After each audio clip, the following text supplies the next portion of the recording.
जय श्री कृष्णा। राधे राधे। आज हम सुनने जा रहे पुरुषोत्तम मास महात्म का 17वां अध्याय। नारद जी बोले, हे कृपा सिंधु, उसके बाद जागृत अवस्था को प्राप्त उस राजा दृढ़ धनवा का क्या हुआ सो मुझसे कहिए, जिसके सुनने से पापों का नाश कहा गया है। नारद जी बोले, अपने पूर्व जन्म के चरित्र को सुनने से आश्चर्ययुक्त तथा और सुनने की इच्छा रखने वाले राधा दृढ़ धनवा से वाल्मीकि ऋषि बोले, हे वाल्मीकि मुनि बोले, इस तरह स्त्री के मुख से शीतलवाणी को सुनकर सुदेव शर्मा धैर्य धारण कर हरि भगवान में चित्त को लगाता हुआ दीर्घ श्वास लेकर दिनमुख सुदेव शर्मा जो होने वाला है वह होगा, यह मन में निश्चय कर पुष्प समिधा आदि के लिए वन को गया। इस प्रकार करते उस सुदेव शर्मा का कितना ही समय बीत गया। बाद किसी दिन समिधा कुश फल पुष्प आदि के लेने के लिए वन को गया। वहां जाकर सुदेव शर्मा मन से हरि भगवान के चरण कमलों का ध्यान करने लगा। उसी दिन उसका लड़का सुखदेव अपने मित्रों के साथ बावली हो गया।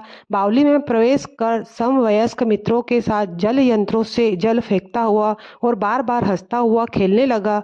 गर्मी के ऋतु में बार बार जल में खेलता हुआ हर्ष को प्राप्त हुआ।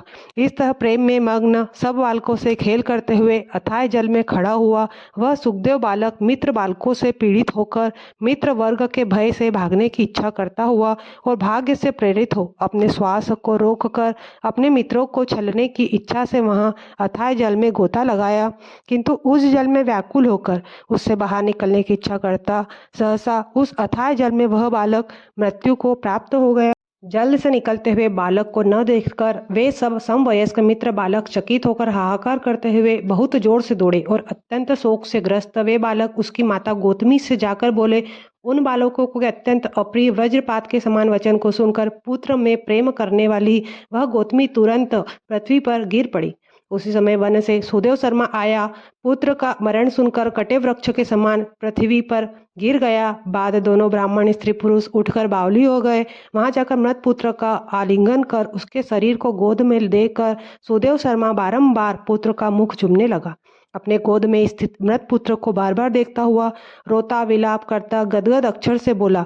सुदेव शर्मा बोला, हे पुत्र, मेरे शोक को नाश करने वाले शीतल सुंदर और शुभ वचन को बोलो। हे वत्स, मेरे मन को प्रसन्न करो। वृद्ध माता पिता को छोड़कर तुम जाने के योग्य नहीं हो। हे वत्स, वेदाध्ययन के लिए तुम्हारा श्रेष्ठ मित्र बुला रहा है और बड़े हर्ष से पढ़ाने के लिए उपाध्याय तुमको बुला रहे हैं। हे पुत्र, शीघ्र उठो, शीघ्र उठो। इस समय क्यों सो रहे हो? तुमको छोड़कर घर नहीं जाऊंगा।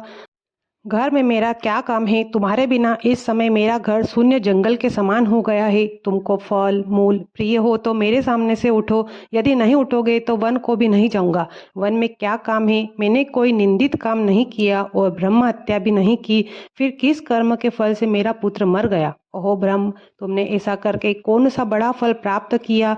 हे निर्दयी वृद्ध दीन, मेरे नेत्र को लेकर निर्धन का धन और दोनों स्त्री पुरुषों का सहारा इस पुत्र को हरण करते तुमको लज्जा क्यों नहीं होती? सर्वत्र तुम दयालु हो, परंतु मेरे विषय में निर्दय हो गए। सो कहो। अहो आश्चर्य है, मेरे भाग्य से यह उल्टा कैसे हुआ है? स्वभाव से सुंदर पुत्र की खोज इस समय मैं कहाँ करूं? हे पुत्र, तुम्हारे मुख और सुंदर नेत्र को कहाँ देखूंगा?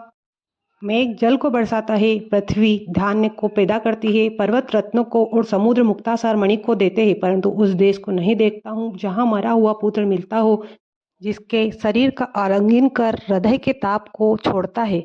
हे वत्स, तुम एक बार शीघ्र वचन सुनाओ और दया करो। तुम्हारी माता लज्जा छोड़कर चिल्ह के समान अत्यंत विलाप करती है। हे पुत्र, उसको देखकर तुमको दया क्यों नहीं पैदा होती है? माता पिता की आज्ञा बिना तुम कभी भी नहीं गए। हे पुत्र, हम दोनों से बिना पूछे ही दूर के मार्ग को गए हो क्या? इस समय किसके वेदा अध्ययन की उत्तम वाणी को सुनोगा? हे वत्स, आज तुम्हारे और तुम्हारे मनोहर मनोज वचन के स्मरण से मेरा हृदय सौ टुकड़ा नहीं हो रहा है, क्योंकि मेरा हृदय लोहे के समान है। हे कौशले चंद्र राजा दशरथ, तुमको हम धन्य मानते हैं, क्योंकि रामचंद्र के वन जाने पर पुत्र के ताप से दग्ध हुए प्राणों को नहीं रख सके, परंतु पुत्र के मर जाने पर भी जीवित रहने वाले मुझको धिक्कार है। हे गोविंद, हे विष्णु यदुनाथ, हे नाथ, हे रुक्मणी मणि के प्राणपति, हे मुरारे, हे दीन पर दया करने वाले, हे दयालो, पुत्र रूप अग्नि के ताप से संतप्त मेरी रक्षा करो। हे देवादिदेव, हे समस्त लोकों के नाथ, हे गोपाल, हे गोपीश, हे चक्र को हाथ में धारण करने वाले, हे यमुना के विष दोष को हरने वाले, पुत्र रूप अग्नि के ताप से संतप्त मेरी रक्षा करो। हे बैकुंठ के वासी विष्णु, हे नरकासुर के नाशक, हे चराचर के आधार, हे संसार रूप समुद्र से पार करने के लिए जहाज रूप अर्थात संसार समुद्र से पार उतारने वाले, हे ब्रह्मादि देवताओं से नमस्कृत चरण पीठ वाले, पुत्र रूप अग्नि के ताप से संतप्त मेरी रक्षा करो। हमारे समान सठ दूसरा कोई नहीं है। जो मैंने देवकी पुत्र श्री कृष्ण के वचनों का उल्लंघन कर पुत्र में दुराशा की, कौन अभागा पुरुष भाग्य में न रहने वाली वस्तु को प्राप्त कर सकता है। इति श्री पुरुषोत्तम मास महात्म 17वां अध्याय समाप्त।